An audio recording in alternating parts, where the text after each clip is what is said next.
gereja perlu, ya kan, sebagai perpanjangan tangan inklusifnya Allah, ya kan, yang inklusivitas itu ditunjukkan sama Tuhan Yesus. Gereja juga perlu ya untuk melihat dan berdialog, dan sebetulnya bukan berdialog awalnya, tapi mendengarkan berbagai perspektif yang ditawarkan oleh kejamakan identitas ini atau kemajemukan identitas ini. Gitu. Jadi menambahkan drum buatku nggak akan mengganggu identitas DNA gereja, asal itu semua dilakukan dengan kesadaran bahwa gereja itu isinya orang-orang yang hybrid dalam identitas mereka. Oke, selamat sore Kak Deo. Sore nggak sih itu? Sore, ini lebih ke malam sebenarnya ya? Ya, pokoknya siapapun yang akan denger ini mau siang, mau pagi, malam, siang. Ya selamat pagi lah, selamat Karena siang. episode ini didengarkan oleh jutaan orang di berbagai penjuru bumi. Gitu ya. Amin. Siapa tahu mereka yang lagi eksplorasi antariksa juga bisa mendengarkan ini gitu kan. Amin. Ya. Emang di sana ada sinyal Kak? Bisa aja sih. Wifi kali ya? Wifi kali ya. Ya. Bisa. Oke Kak Deo. Gila, kita dari kapan ya kita mau ngobrol bikin podcast? Tahun kemarin kita pernah bikin loh. Yang kita ngobrol via Zoom nggak sih itu? Enggak ya? Jadi ya? Jadi nggak sih waktu itu? Wacana nggak sih itu? Oh ya, wacana sih. Iya, nah wacana. Sekarang baru sekarang teman-teman kita bisa akhirnya ngobrol bareng. Betul Di banget. studio yang lebih proper ya. Waktu itu kan kita rencananya via Zoom. Iya, benar. Rupanya inilah bukti bahwa penundaan itu bukan berarti hal yang buruk gitu kan. Betul. Gitu. Rupanya dalam penundaan tuh ada rencana Tuhan yang lebih besar lagi. Betul. Kali ini kita podcastnya bukan di Zoom lagi, tapi onsite dan di studio yang sangat kreatif ini gitu kan. Betul sekali. Sangat inspiratif pokoknya studio ini. Kalau kita di sini pasti kita sambil kerja di sini sambil dapat inspirasi. Betul. Kalau kata pendeta kemarin kan aku gereja ya, kita harus berpengharapan. Ya, betul. Jadi berarti dalam kegagalan kemarin wacana doang, tapi kita harus ada harapan nih. Iya. Berarti di antara kita berdua ada menanam harapan, Kak. Betul. Dan pengharapan tidak pernah mengecewakan. Betul banget. Firman Tuhan. Iya, masuk. Ya. Nah, jadi Kak, gini Kak. Kemarin gimana nih? Dari episode kemarin tuh aku banyak ngobrol lah sama pendeta mengenai kenapa sih pemuda gereja tuh kayak istilah sekarang tuh kayak krisis identitas. Krisis identitas. Iya, identitasnya tuh tapi bukan yang duniawi ya. Krisis identitasnya itu di dalam gereja. Gimana? Kenapa harus ada krisis identitas? Kayak misalnya aku nih, ya aku lah ini dari kegelisahan aku juga gitu. Kenapa aku ngundang kakak ke sini buat kita ngobrol-ngobrol. Jadi kegelisahan aku dan mungkin teman-teman yang nonton ini ngerasa hal yang sama. Kayak gini, kita ke gereja tapi kita bingung dalam artiannya kita cuma ke gereja pagi atau sore gitu terus pulang, tapi kita nggak ada persekutuan untuk mungkin ada ya di gereja itu ada persekutuan, cuman kayaknya kita nggak interest deh situ kayak gitu Kak. Jadi kayak nggak ada yang rasa ketertarikan untuk bersekutu di dalam gereja, bertumbuh. Mungkin kalau kayak kemarin ya aku ke gereja ya aku bertumbuh secara iman aku, kayak tadi aja aku ada kayak berpengharapan, ada lah yang nyantol, cuman aku ngerasa aku tidak punya wadah untuk mungkin aku akan mau bertumbuh dalam iman, dalam mungkin skill aku, pertemanan aku, gitu. Nah, aku ada beberapa pertanyaan. Jadi kita santai aja ngobrolnya, sih. Kan emang biasa santai ya kita ngobrolnya, gitu. Nah, mungkin aku mau ngebahas ini tentang percakapan kita di balik kamera kemarin gitu loh Kak. Oke. Yang tentang kayak entah DNA gereja kenapa hilang, terus mungkin apakah dengan DNA gereja itu bisa berkaitan dengan pemuda atau pemudi gereja itu nggak balik maksudnya dia tidak bertumbuh di dalam gereja itu.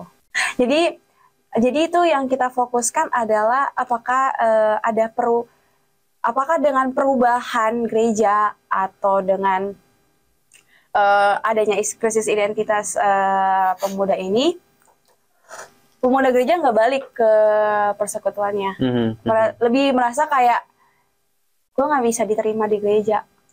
Lebih ke dia nggak punya persekutuan dan tidak punya wadah buat dia bertumbuh.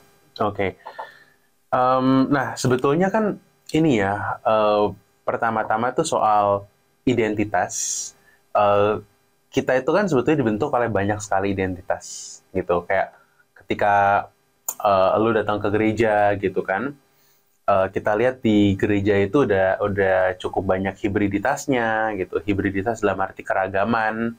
Identitas itu nggak cuma tunggal, nggak cuma satu, tapi juga rupanya identitas yang satu itu juga berkenaan atau bersinggungan dengan identitas-identitas lainnya. Dan itulah yang coba untuk diakomodir oleh gereja, dan semestinya juga gereja menjadi melting pot atau titik perjumpaan, titik temu gitu kan di antara banyak atau beragam identitas gitu. Dan menurutku sendiri adalah bahasa utama dari pelayanan adalah penerimaan dan kasih. Bahasa utama dari pelayanan adalah penerimaan dan kasih.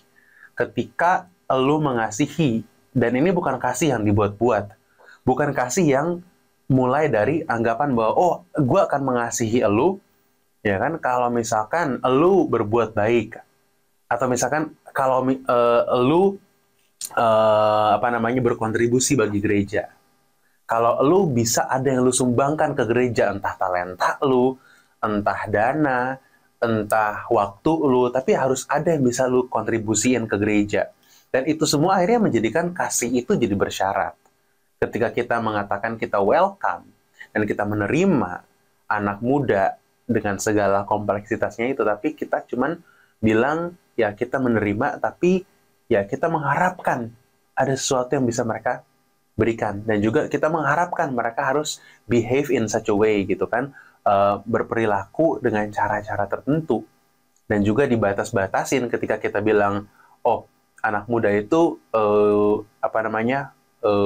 misalnya kita menganggap anak muda itu nggak bisa apa-apa, atau kita menganggap anak muda itu hanya sifatnya komplementari atau pelengkap dalam gereja. Nah, tentu anak muda akan semakin banyak menjauh dari gereja. Kenapa? Karena tidak ada tidak ada komunitas, tidak ada seperti yang kayak tadi lu bilang gitu, nggak ada keakraban di situ. Kenapa nggak ada keakraban? Karena nggak ada kasih yang genuine, nggak ada kasih yang otentik di situ. Sehingga authentic love itu perlu juga, dan itu bukan muncul sebagai kayak alternatif ketika kita ngelihat ada tren pemuda pergi dari gereja, kemudian kita bilang, ayo kita mengasihi mereka dengan segenap hati kita. That's bullshit. Kenapa bullshit? Karena kita bilang bahwa kasih itu kita tunjukkan kepada mereka karena kita melihat mereka mulai pergi, dan kita merasa insecure, lalu kita mengatakan, ayo balik ke gereja, kita akan menerima dengan sepenuh hati. Jadi, menurut gue, ya ketika kita melihat fenomena anak muda pergi dari gereja, kita juga harus melihat apakah selama ini kita sudah mengasihi mereka secara tulus. Apakah gereja itu betul-betul jadi safe space, ruang aman, yaitu apakah bisa di gereja orang bicara tentang isu-isu kontroversial misalnya. Apakah bisa orang di gereja bahas soal pernikahan beda agama. Gitu. Jadi gereja itu juga harus bisa nyentuh ke isu-isu itu. Yang jadi problem anak muda sekarang juga. Gitu. Apakah gereja itu bisa bahas isu-isu tentang lingkungan hidup, dan kita bisa ngelihat banyak anak muda yang juga udah paham banget soal lingkungan hidup. Nah, jadi itu yang perlu menjadi concern yang gereja. Gitu. Di samping gereja perlu sadar bahwa di dalam dirinya itu banyak identitas hybrid, dan semua identitas-identitas ini perlu kita rengkuh dan kita ajak berdialog, bukan kita langsung melabelisasi satu identitas itu buruk, yang ini baik, lalu kita buang yang buruk, gitu. Dan itu akan menciptakan gereja itu sebagai ruang yang sangat eksklusif, bukan ruang inklusif. Mungkin itu awalnya dari aku ya. Berarti gereja baru bisa aware ketika ada pemuda gereja itu pergi keluar dari gereja. Idealnya adalah ya kita mengasihi semua orang, termasuk pemuda, secara organik ya, gitu. Bukan gara-gara kita engeh atau kita sadar, ini kok ada anak muda tadinya suka datang ke sini, kok udah mulai nggak datang nih. What should we do with our program? Nah, itu jadi nggak otentik ya kan? Gitu. Idealnya adalah ya lu dari awal udah membangun pelayanan yang inklusif, pelayanan yang mengasihi, pelayanan yang mengizinkan orang untuk free to be themselves gitu kan, free to express themselves as they are, gitu, menjadi diri mereka sendiri dalam pelayanan, menjadi diri mereka sendiri dalam gereja, gitu. Sehingga nggak ada fenomena orang meninggalkan gereja gara-gara tidak merasa diakomodir. Mungkin itu kalau dari aku. Iya sih Kak, tapi gini, aku pernah ngobrol sama teman aku. Jadi itu kayak dia ke gereja nih. Dia cuma datang gereja habis itu pulang. Tapi dia ngerasa emang kayak gereja tuh kayak ada tembok untuk masuk ke persekutuan pemudanya. Jadi di dalam tembok itu pun kayak dituntut harus lu harus ada kelebihan A, lu harus kelebihan B, atau di dalam artian anak muda sekarang tuh you have circle. Nah jadi kalau mau masuk di dalam tembok itu, jadi kayak harus ada kelebihan yang bisa ditonjolin di circle ini, jadi bisa masuk nih. Nah, apakah dengan ada circle ini, jadi pemuda yang teman aku nih, yang kemarin ngobrol sama aku, pengen masuk tapi dia udah kayak ada tembok gitu loh. Jadi kayak mental aja gitu. Nah, menurut kakak kalau ada kayak gitu, apakah itu bisa dibilang gereja yang mengasihi otentik atau lebih ke mengasihi tapi dalam tanda kutip pilih-pilih? Bagiku yang namanya pembatas itu pertama memang harus ada. Semua orang dan semua institusi punya boundaries. Ya kan? Itu penting. Untuk mendefinisikan identitas, orang butuh boundaries. Untuk menyebutkan misalnya kami adalah gereja let's say Pentakosta. Maka ada kepentakostalan yang menjadi boundaries-nya. Dan boundaries ini sifatnya defining, sifatnya memberikan definisi. Tapi buatku istilah yang tepat itu untuk boundaries bukan tembok, tapi pagar. Gitu, pagar yang bisa buka tutup. Oh, orang masih bisa masuk ya? Exactly. Kalau orang mau masuk, ya kan, dan batasnya adalah pagar, lalu tinggal slide pagar itu kan, lu tinggal geser pagar itu, atau lu tinggal buka pintu pagarnya. Tapi kalau tembok, waduh itu kan harus pakai palu, ya, benar, ya kan, harus pakai alat berat untuk menghancurkannya dan lain sebagainya. Jadi ketika kita bangun sebuah komunitas seperti gereja, yang perlu kita pikirkan adalah identitas gereja itu.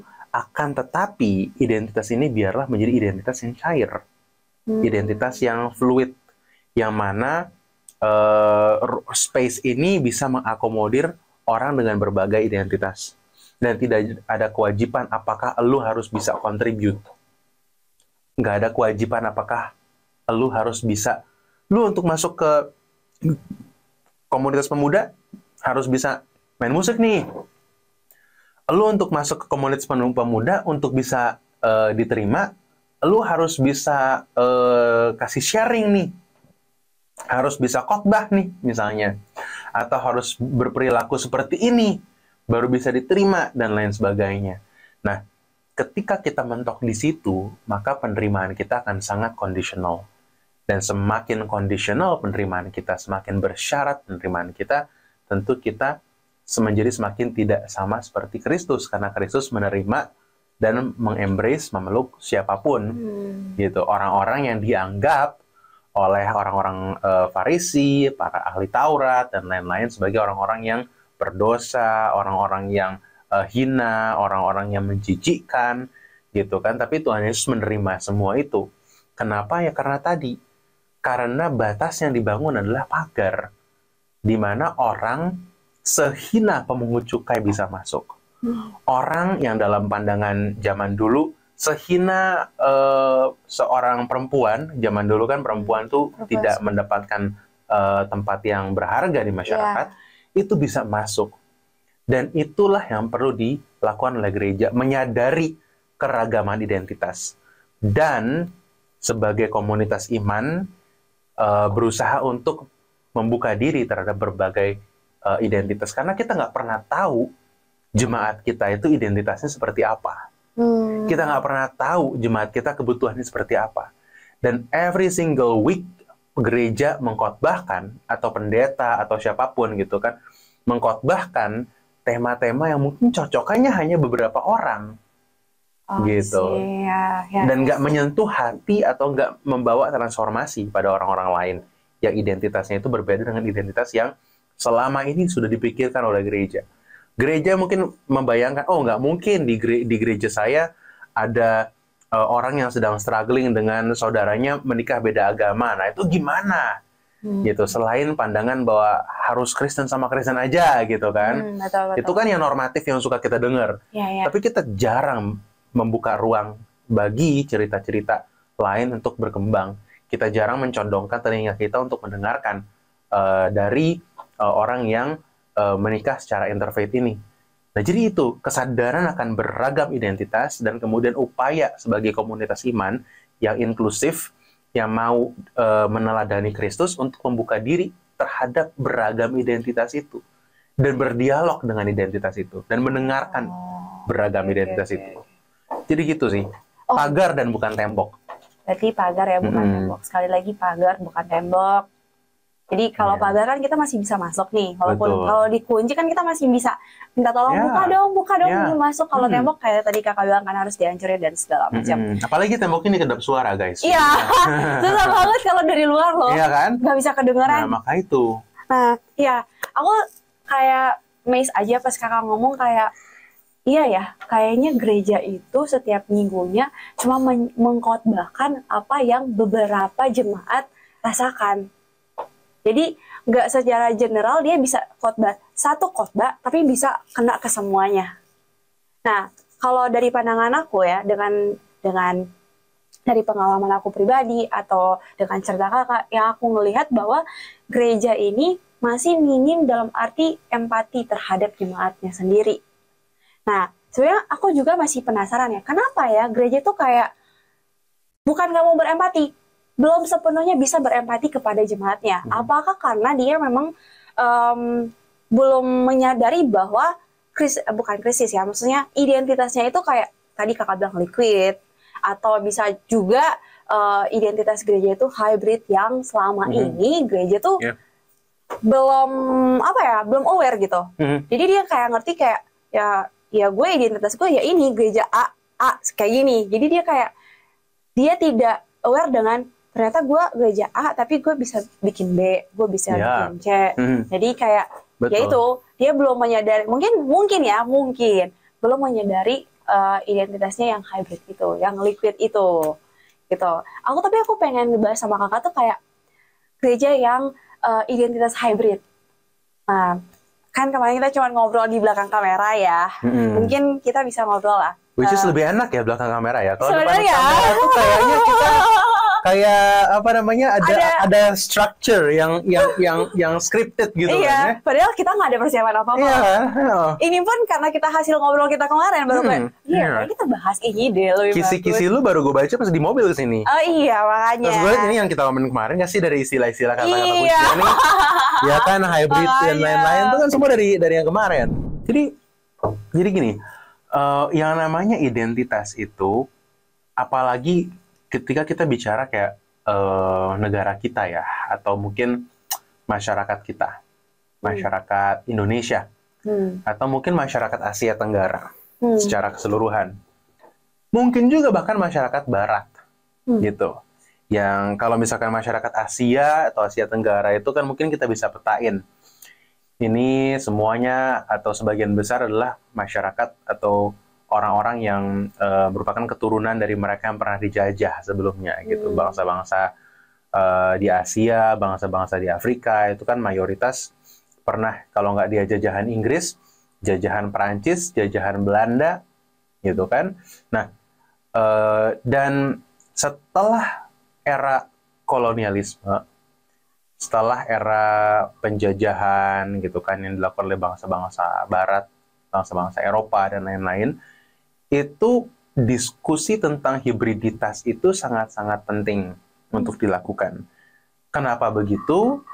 Karena kita adalah masyarakat yang mewarisi satu situasi, ya, di mana ada perjumpaan dari beragam identitas, ada perjumpaan dari beragam cara pikir atau beragam worldview, pandangan dunia.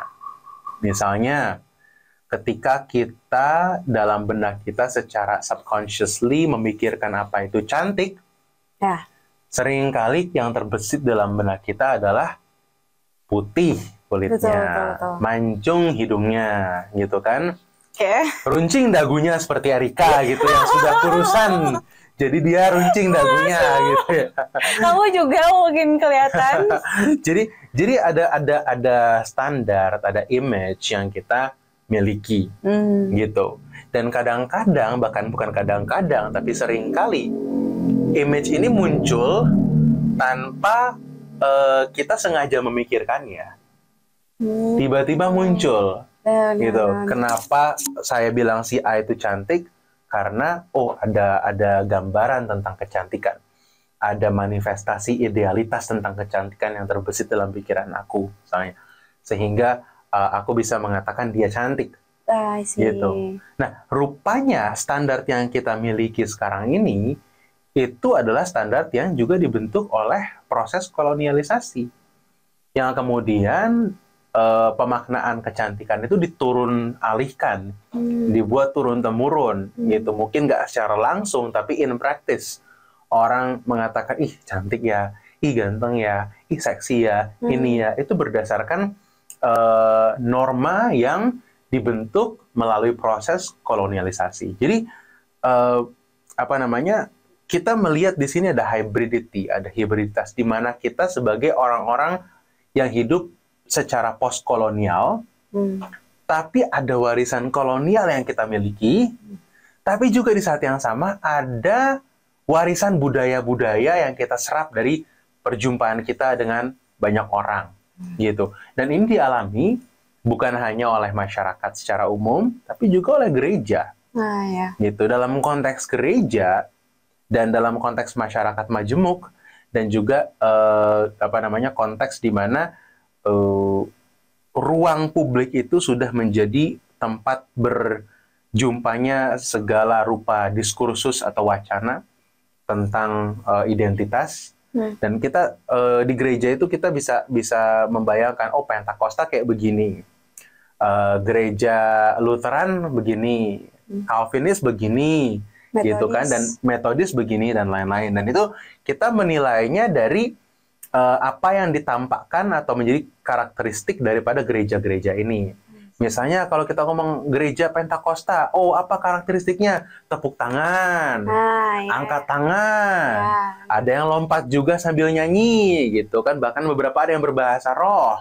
Nah, itu semua ciri-ciri eksternal atau ciri-ciri yang sifatnya atributif, gitu kan, atribut dari gereja-gereja Pentakosta misalnya, atau yang gaya ibadahnya lebih solemn gitu ya, gereja-gereja Calvinis, gitu kan. Ada yang mungkin lebih penekanannya pada doktrin-doktrin Calvin, yang rumusan Dordrecht, gitu kan. Ini apa, dan lain-lain. Gitu. Jadi ada bermacam-macam atribut yang kita bisa identifikasi. Dan mengenai hibriditas dalam gereja, tentulah tidak atau bukan tidak mungkin satu gereja itu bisa dia worship-nya itu Pentakosta, tapi di dalamnya masih dibuat tata ibadah yang menyerupai gereja, katakanlah gereja-gereja arus utama, gitu kan.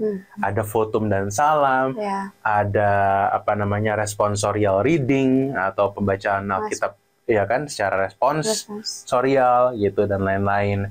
Lalu juga ada gereja Pentakosta yang berpedoman pada leksionari. Gereja saya juga kayak begitu soalnya. Gereja Pentakosta, sinodenya sinode Pentakosta, tapi kami juga menggunakan leksionari, menggunakan kalender gerejawi sebagai kompas liturgis kami, gitu. Jadi banyak gereja Pentakosta tidak memperingati masa Advent, kami memperingati masa Advent. Minggu depan kan udah Minggu Advent pertama, gitu. Nah, dan ada kesadaran itu di gereja kami, gitu. Minggu ini Minggu Kristus Raja, gitu kan. Tuhan Yesus naik ke keledai, masuk ke Yerusalem, disorakin Hosana Hosana, gitu kan. Nah, itu Minggu Kristus Raja.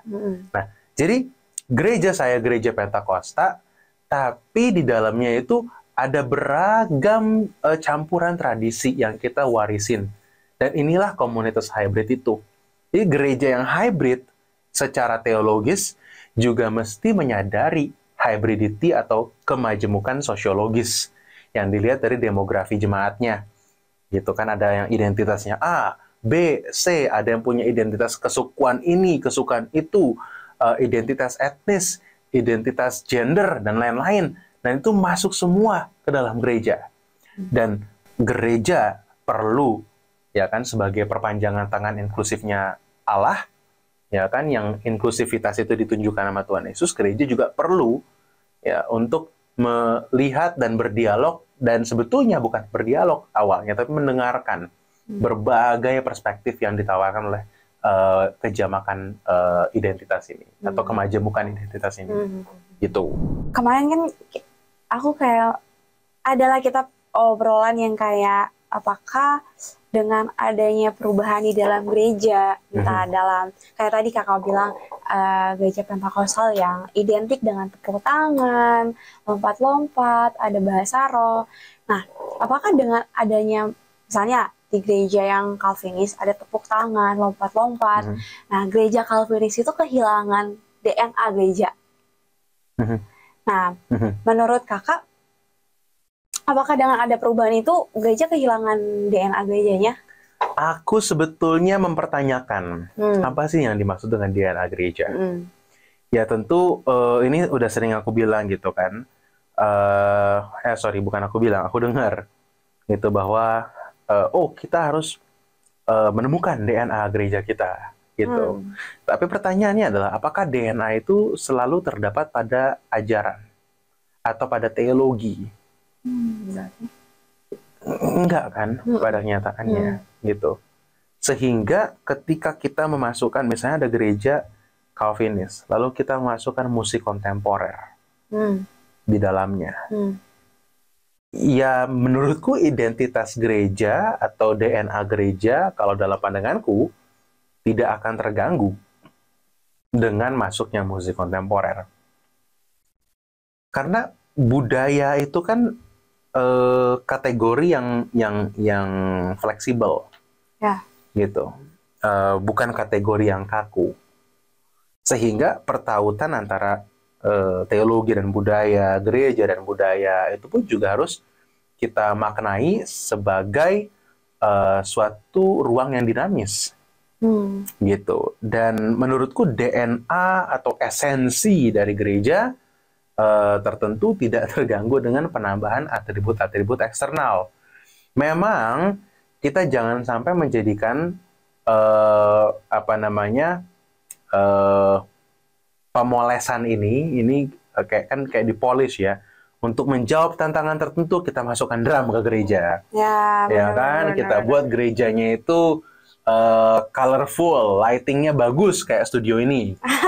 Ya kan, teknologinya canggih. Benar. Pendetanya kalau khotbah nggak usah pakai jas, pakai dasi, tapi bisa pakai kaos kayak saya begini. Santai tapi formal. Iya, santai tapi ada isinya gitu kan. Khotbahnya harus motivasi dan lain sebagainya. Jadi jangan sampai apa yang dilakukan itu menjadi respons yang reaktif. Nah itu terhadap misalnya nih anak mudanya berkurang, yuk masukin drum. Nah gitu. Tapi semoga harapanku adalah masukin drum atau misalnya mengundang pendeta dari mana atau membahas hal yang berbeda, kiranya itu menjadi langkah yang sifatnya mengafirmasi keragaman yang ada di dalam gereja. Ya, jadi gini starting point-nya, bukan kayak kita lihat angka demografi anak muda turun misalnya, lalu untuk menjawab tantangan ini kita memasukkan drum ke dalam gereja. Kita buat pendeta kita tuh nggak pakai toga lagi misalnya, pakainya mungkin baju jersey bola. Enggak juga dong. Ada pendeta kayak gitu juga, khotbah ada. Gereja Pentakosta sih. Baru tahu. Cuman kan memang formalitasnya ceritanya nggak terlalu yang di gimana lah formalitas, gitu. Tapi ada dia pakai ini, pakai jersey bola. Gitu. Keren. Nah ya udah, tapi jangan kita lakukan itu semua untuk kayak, aduh, kita nih kehilangan nih. Jadi kayak karena insecure, populasi anak mudanya pergi nih, Ya, aduh kita kehilangan nih mereka, what should we do? Dan the easiest thing to do, hal paling gampang yang dilakukan adalah beli drum. Iya. Ya kan? Betul. Install sound system yang bagus. Betul. Gitu. Pengkhotbahnya bukan shalom ibu bapak, tapi hey friends, gitu kan misalnya. Atau hey guys, atau hey ini bro and sis. Iya. Akhirnya hal-hal seperti itulah yang menurutku justru mengabaikan DNA gereja. Gitu. Iya, nah. Tapi kalau kita lakukan itu dengan kesadaran bahwa hey, di dalam jemaat kita ini nggak cuma satu tipe spiritualitasnya, gitu. Dan ini self kritik juga ya, maksudnya gereja Pentakosta juga banyak yang mengasumsikan, nah itu katanya, mengasumsikan bahwa spiritualitas setiap orang itu singular atau sama, satu, gitu. Semuanya kita asumsikan suka haleluya gitu kan. Semuanya kita asumsikan suka worship yang hingar-bingar. Tapi rupanya ada juga yang suka yang kalem-kalem, yang lebih meditatif. Ada ya, Kak? Ada. Jujur aku baru tahu. Ada. Ada. Aku taunya kayak yang sebaliknya gitu kan. Iya. Pengen deh gereja gue kayak gereja ACC gitu kan. Iya. Atau gereja ini, gereja itu yang biasanya namanya singkat-singkat pakai bahasa Inggris itu kan. Iya, betul. Betul. Nah, maksudnya biarkan itu semua berangkat dari kesadaran kita akan hibriditas yang ada di gereja.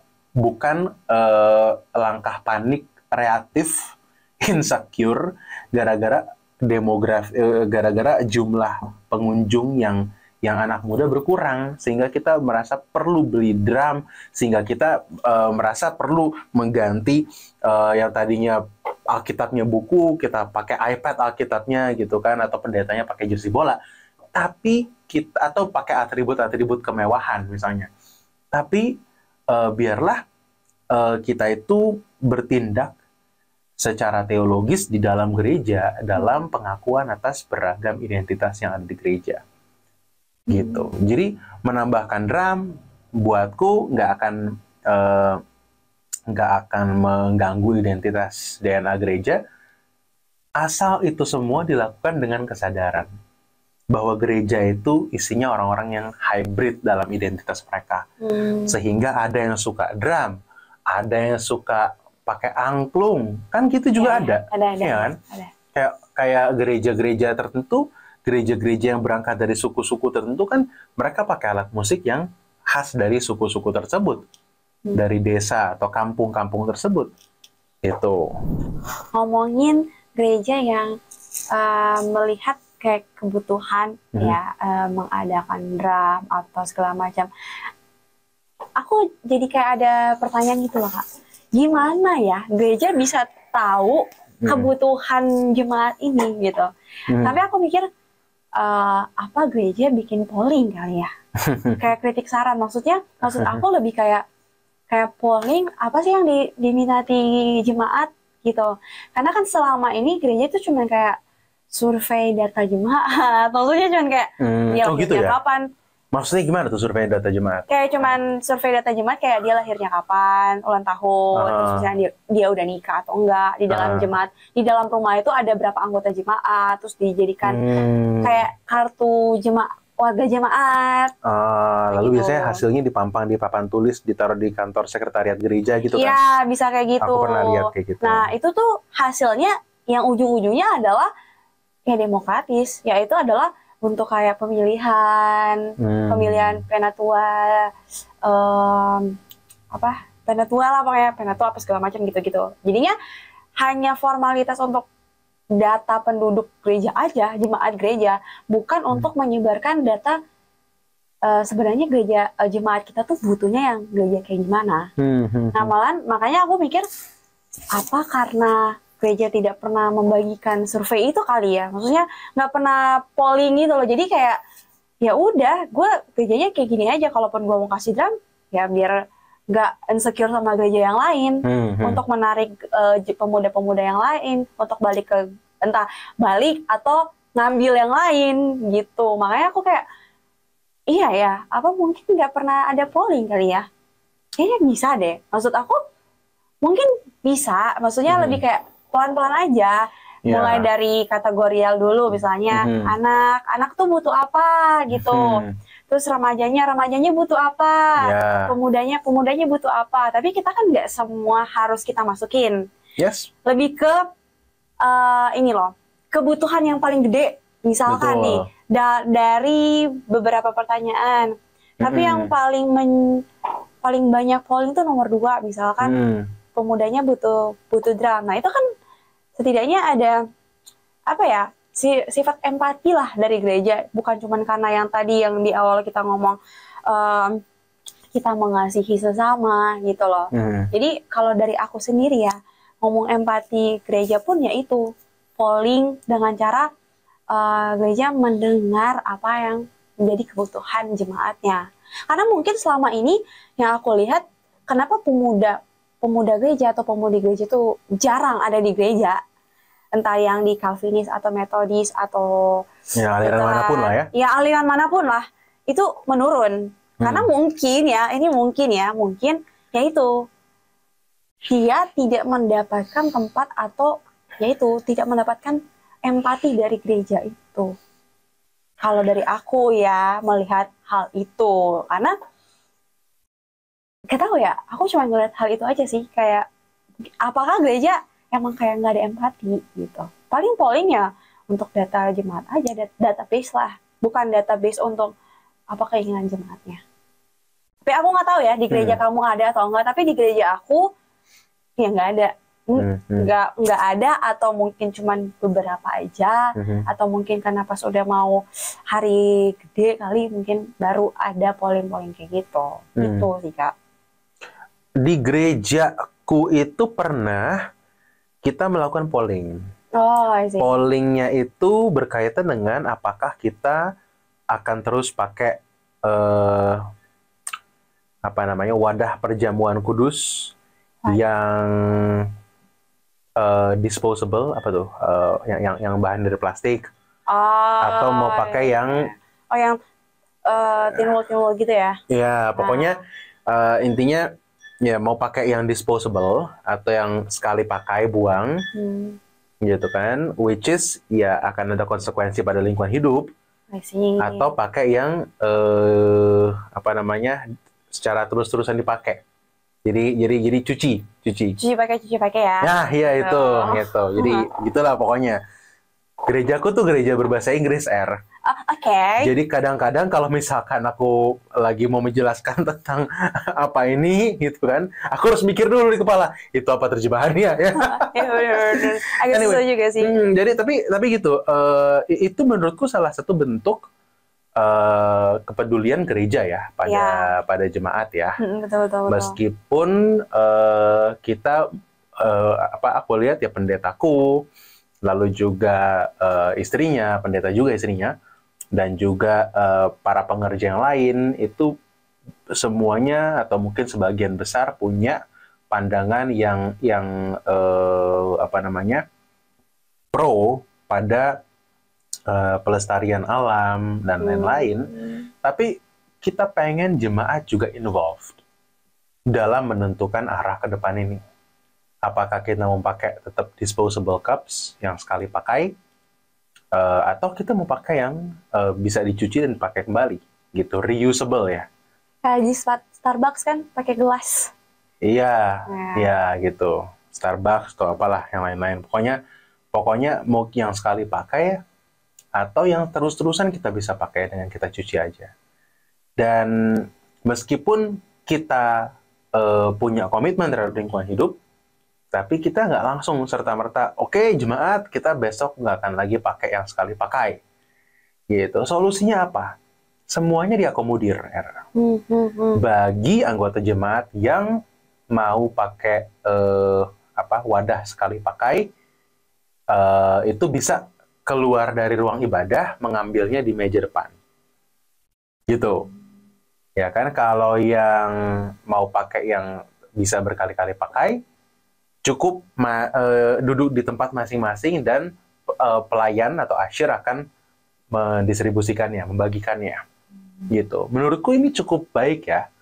Dalam artian ya memang kita punya teologi lingkungan hidup gitu kan, punya komitmen teologis terhadap ciptaan yang lain, tapi kita juga melakukannya dengan demokratis, sehingga kita nggak bertindak sendiri, jemaatnya tinggal ngikut aja, tapi kita ajak jemaat untuk ngobrol, untuk polling itu loh, kita mendengarkan apa yang ada di dalam benak mereka, gitu. Benar-benar. Sehingga kita berangkat dengan asumsi bahwa concern setiap orang itu valid.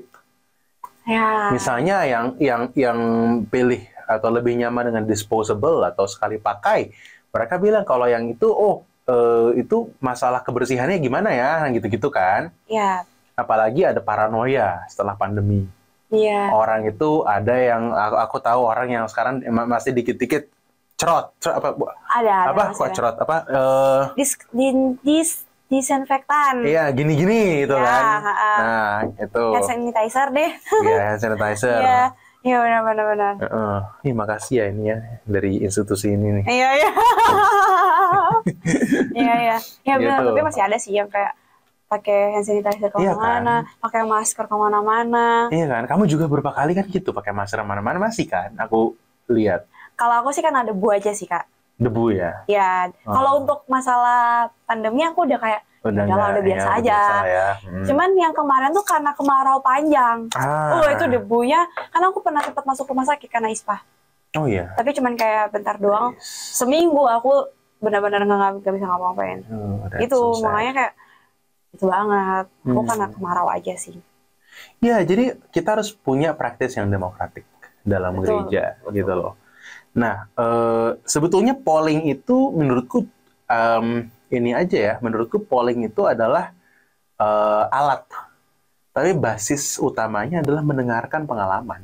Betul. Mendengarkan pengalaman dari banyak orang itu. Iya sih, benar-benar. Gitu. Bagaimana bisa gereja ini menjadi safe space buat bahkan orang yang beda agama, itu juga penting juga. Misalnya, benar. kenapa aku bilang kayak gitu? Aku pernah datang di satu gereja, kemudian pendetanya itu bilang, di khotbah Kak? di khotbah. Khotbah apa doa? Doa kayaknya. Doa loh. Oh wow. Doa dia bilang, Tuhan kita adalah Allah yang pasti.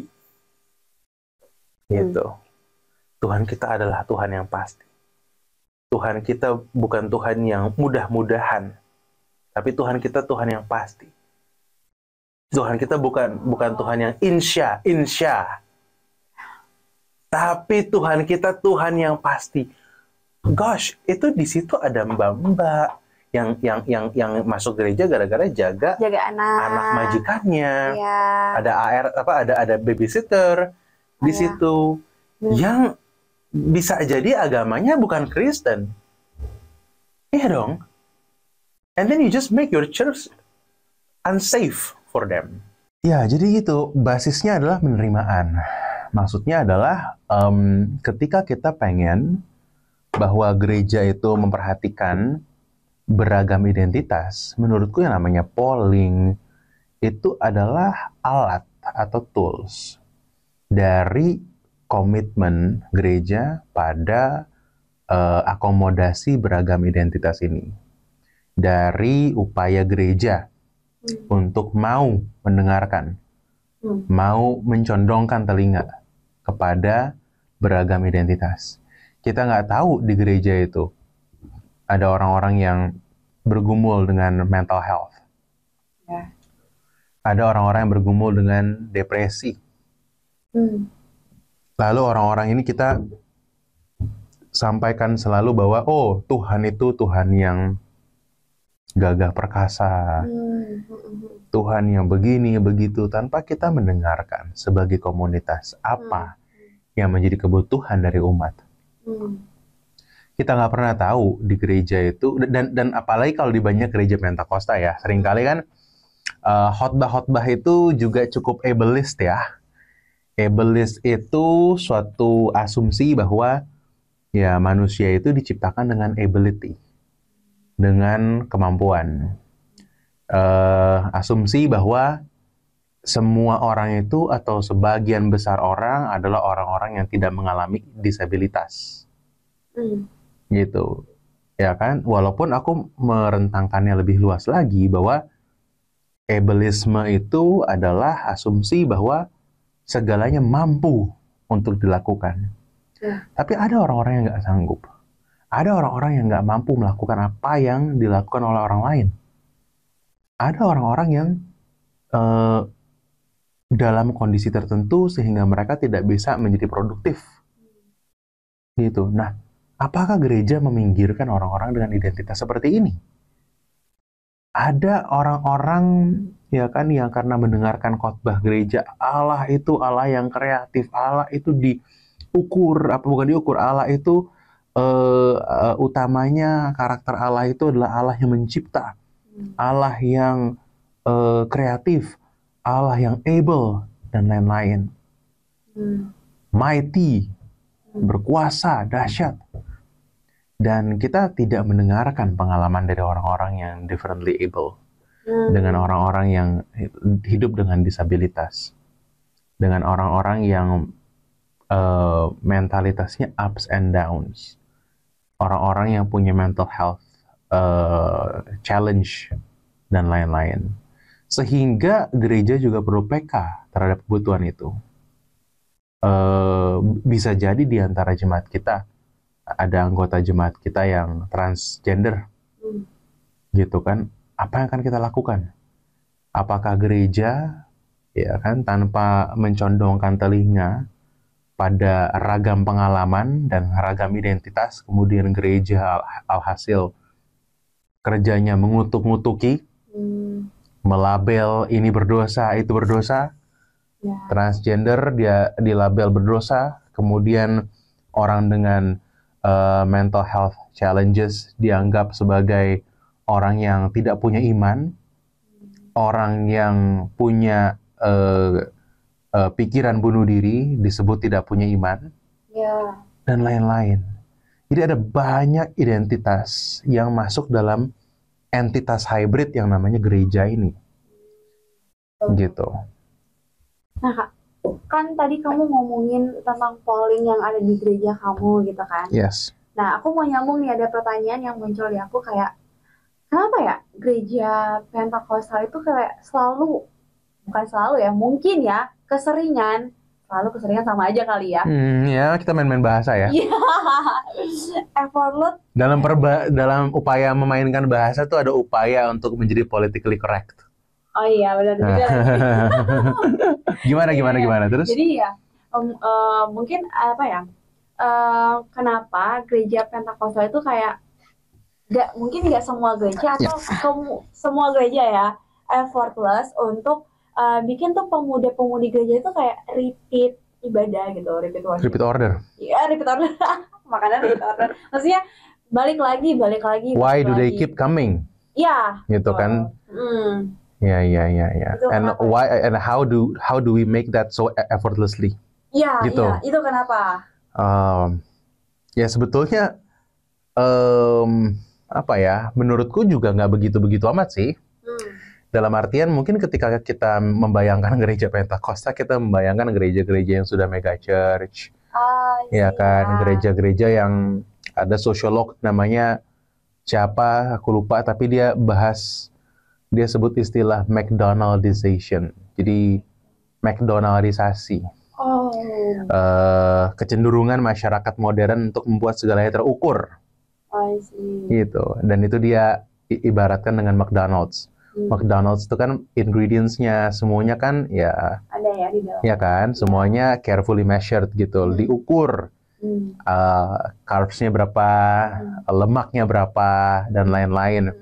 Dan itu harus sama, dan even if you mencapai yang just slightly below that, tadinya harus di 20, ini 19,7, itu masuk ke kategori reject gara-gara ini nggak memenuhi standar dan lain-lain.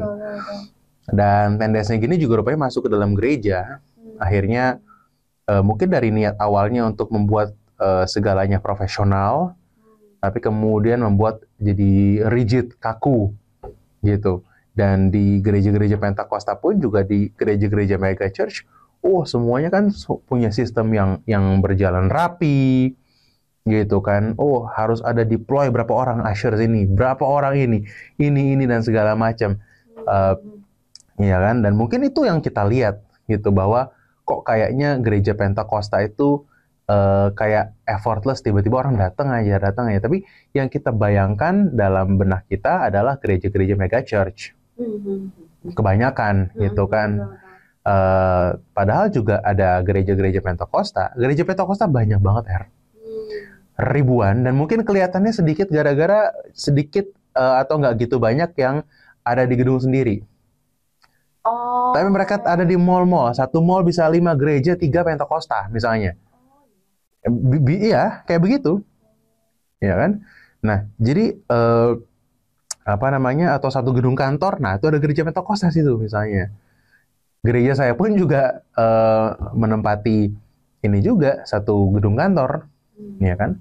Nah, jadi apa yang kita lihat bahwa ada effortless, apa namanya, kok kita kayaknya effortless banget dalam hal mengajak orang bisa masuk, anak mudanya bisa keren, tapi it doesn't tell the whole story gitu. Rupanya nggak semuanya begitu.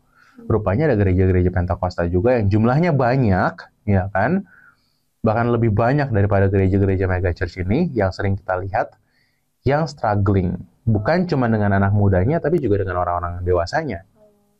Dan aku sendiri juga cukup mengkritik penggunaan kata effortless, bukan oleh Erika ya, tapi maksudnya mungkin orang banyak yang mengatakan gereja Pentakosta effortless, tapi really maksudnya kayak apakah effortless itu artinya dia sudah mengakomodasi atau sudah mau mendengarkan ragam pengalaman orang itu?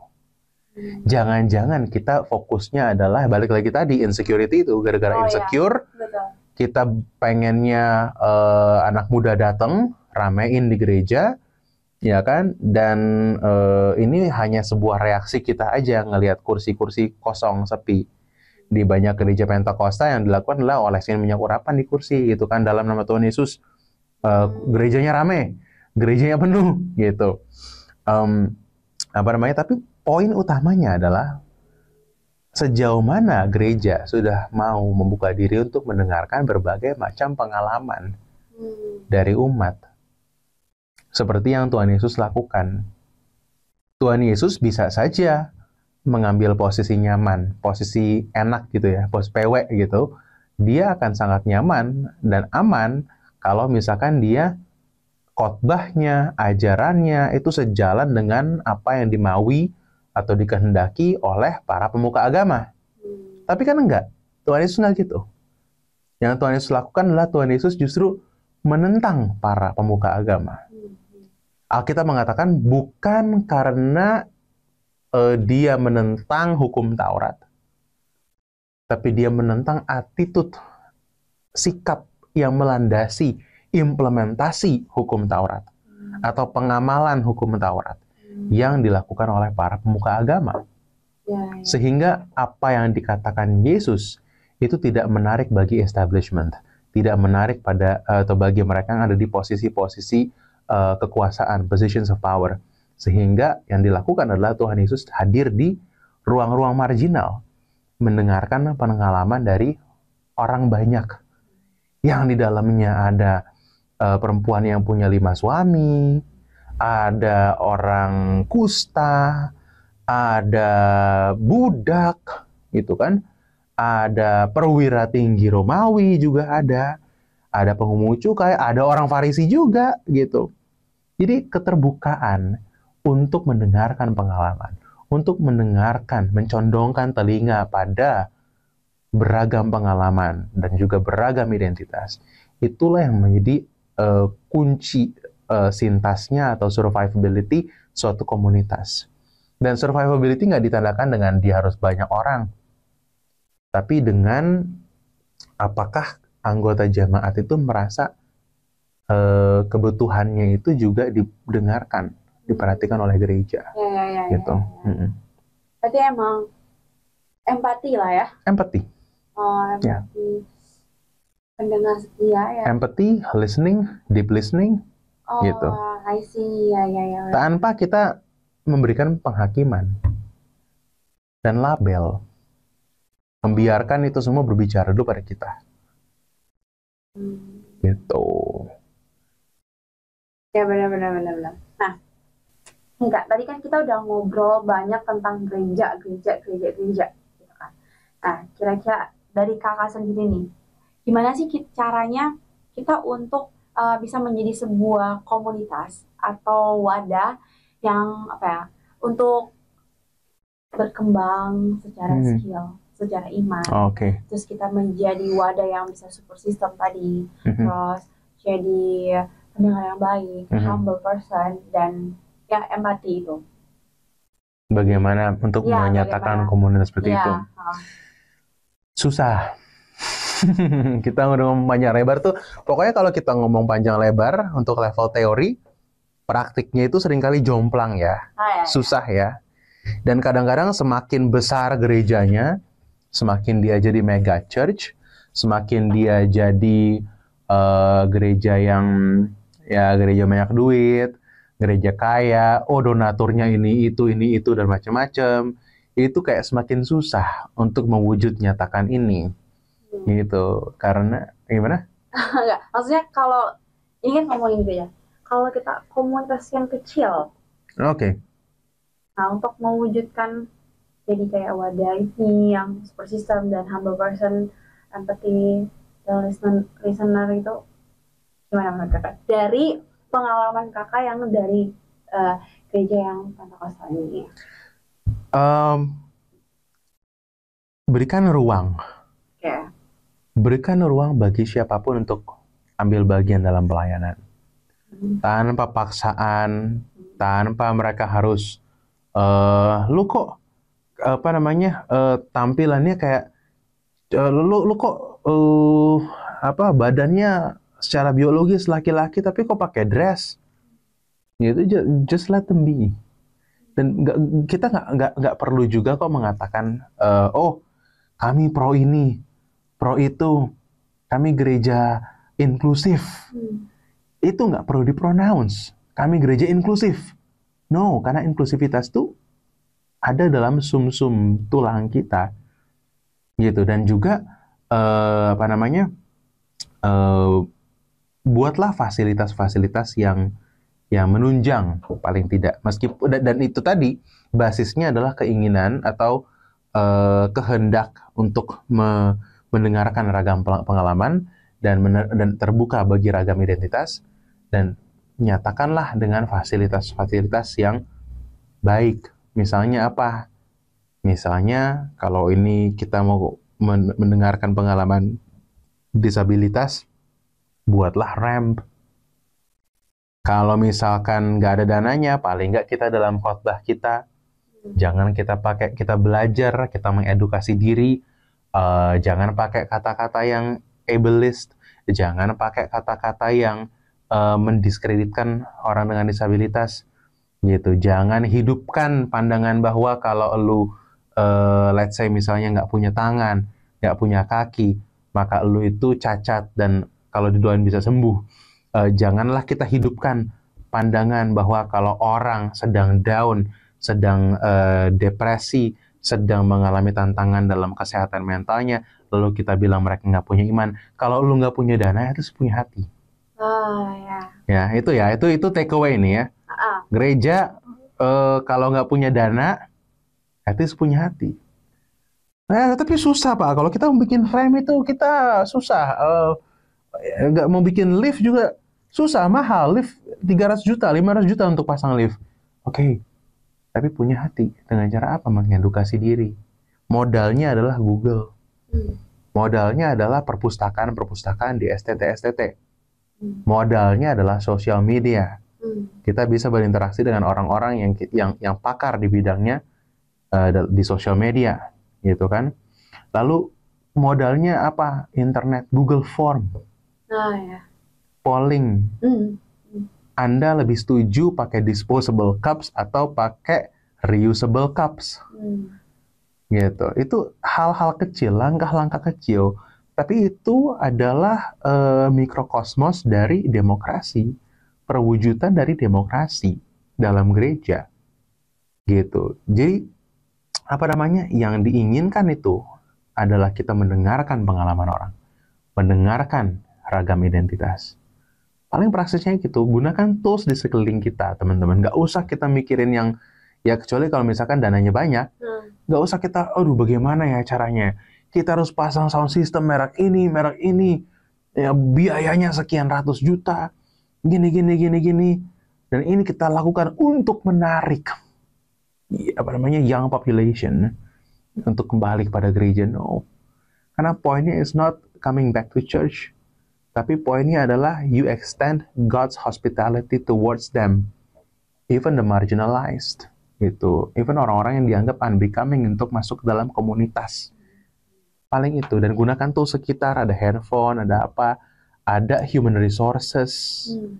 Kita bisa jadi super system. Kita bisa menopang saudara-saudara kita. Dalam penerimaan, dalam afirmasi. Gitu. Iya sih, benar-benar. Lebih ke balik lagi ya, penerimaan, terus keterbukaan. Kayaknya topiknya penerimaan dan keterbukaan sih waktu itu. Dengan kesadaran ada ragam identitas dan kesadaran akan hibriditas bahwa kita mewarisi banyak sekali hal, sehingga komunitas itu pasti ada unsur majemuknya, dan itulah realitas yang kita ada di dalamnya. Kita terlempar ke situ. Martin Heidegger bilang terlempar ke dalam dunia. Gitu. Dan kita terlempar ke dunia yang kayak begini. Yang sudah ada warisan kiri kanan. Termasuk kepelbagaian. Itu Alkitab juga ngomong kata kepelbagaian. Dan disitulah kita exist. Gitu. Dan kita harus take into account, kita harus mendengarkan, mencondongkan telinga kita pada ragam pengalaman itu. Oke, seru. Karena banyak hal yang aku sendiri pun baru tahu gitu. Jadi mungkin bisa ditutup dengan satu kata atau pesan buat teman-teman yang dengar, pemuda-pemudi yang dengar. Kamu kata-kata motivasi atau kata-kata penguatan atau apa sebenarnya? Di Instagram itu ada satu akun namanya kalau nggak salah demotivasi atau apa gitu. Jadi dia tuh kayak bertolak belakang sama orang biasanya ngomong motivasi kan. Ini dia demotivasi. Terserah deh kalau kakak mau. Kan ini aku ngomong nih memotivasi, atau kalau kakak nggak mau motivasi terserah. Ya mungkin kalau pesan mungkin lebih ke ini juga ya, ke komunitas iman ya, bahwa ya jadilah komunitas iman yang mau mendengarkan gitu loh. Sebagaimana Yesus mendengarkan dengan cara dia bergaul dengan orang-orang berdosa yang dianggap berdosa pada zamannya. Nah sekarang siapa yang dianggap berdosa di zaman kita? Nah mau nggak kita bergaul? Mau nggak kita mendengarkan apa yang disebut oleh kekuasaan? Kekuasaan bukan rejim gitu ya, orang bilang bukan rejim pemerintahan Indonesia kekuasaan, tapi kekuasaan termasuk kekuasaan gerejawi yang dibilang sesat, oleh kekuasaan gerejawi yang dibilang sesat, yang dibilang bidat sama otoritas gereja, yang dibilang kejijikan di mata Tuhan oleh otoritas gereja. Mau nggak kita mendengarkan gitu? Dan buat teman-teman anak muda atau non anak muda, ya lo berharga di mata Tuhan, dan Tuhan sayang banget sama lo. Tuhan sayang banget sama kita semua gitu. Dan atas dasar cinta kasih Tuhan inilah kita dipanggil untuk bersekutu satu sama lain. Untuk apa? Menunjukkan siapa lebih hebat? Enggak, tapi menunjukkan kasih setia Tuhan, kasih karunia Tuhan pada satu sama lain. Mungkin itu sih penutupnya. Terima kasih loh kali kita. Thank you. Panjang kali lebar ya akhirnya. Panjang kali lebar kali tinggi ya. Terrealisasikan apa yang kita ngobrol di belakang layar ya. Di belakang layar, dan sekarang bukan cuma di layar tapi di studio super mewah ini ya. Jadi kayak ada lightingnya keren-keren gitu teman-teman. Kamu tersepona kan melihat aku pakai ada gini-begini. Aku tersepona melihat begini-begini, bukan lihat kamunya. Iya. Kalau terpesona lihat kamu ntar ada yang marah gitu kan. Bingung saya. Udah. Thank you Kak. Thank you semuanya. Bisa menjadi berkat ya video ini. Amin, Bisa amin, lebih mendapat amin. edukasi ya tentang gereja. Amin, tentang amin, amin. Oke. Follow terus apa Instagramnya? EYC Indonesia. EYC Indonesia gitu. Ecumenical Youth Youth Council in Indonesia. Council Indonesia. Bye-bye. Bye. Dah.